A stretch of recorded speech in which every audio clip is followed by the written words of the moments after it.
నమస్తే, నేను మీ ఈశ్వర్. ఈ6 న్యూస్కి స్వాగతం. వార్తల్లోని ముఖ్య అంశాలు. తెలంగాణ ప్రభుత్వం మహిళలకు కల్పిస్తున్న ఉచిత బస్సు సౌకర్యంపై మాట్లాడుతూ బస్సుల్లో అల్లికలు, కుట్లు, అవసరమైతే వీడియో, సెల్ఫీలు, డ్యాన్సులు మాకు అభ్యంతరం లేదు అంటూ కేటీఆర్ చేసిన వ్యాఖ్యలు వివాదాస్పదంగా మారిన విషయం. ఈ వివాదానికి సంబంధించి ఇవాళ శుక్రవారం కీలక పరిణామం జరిగే అవకాశం ఉంది. బీఆర్ఎస్ వర్కింగ్ ప్రెసిడెంట్ తెలంగాణ మహిళా కమిషన్ నోటీసులు జారీ చేసింది అని తెలుస్తోంది. మహిళలపై కేటీఆర్ చేసిన వ్యాఖ్యలను సుమోటోగా తీసుకున్న కమిషనర్ ముందు హాజరయ్యి వివరణ ఇవ్వాలని మహిళా కమిషన్ అన్నది. ఈ మేరకు ఇవాళ అఫీషియల్గా నోటీసులు జారీ చేయనున్నట్లు సమాచారం.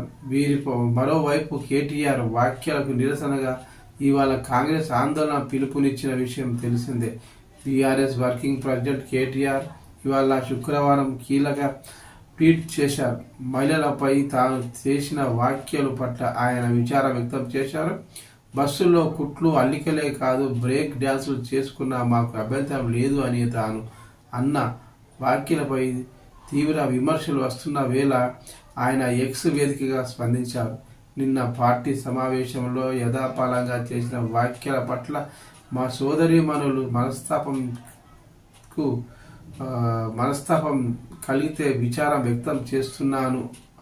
నా అక్క చెల్లెలను కించపరిచే ఉద్దేశం నాకు ఎప్పుడూ లేదు అని కేటీఆర్ విచారం వ్యక్తం చేశారు.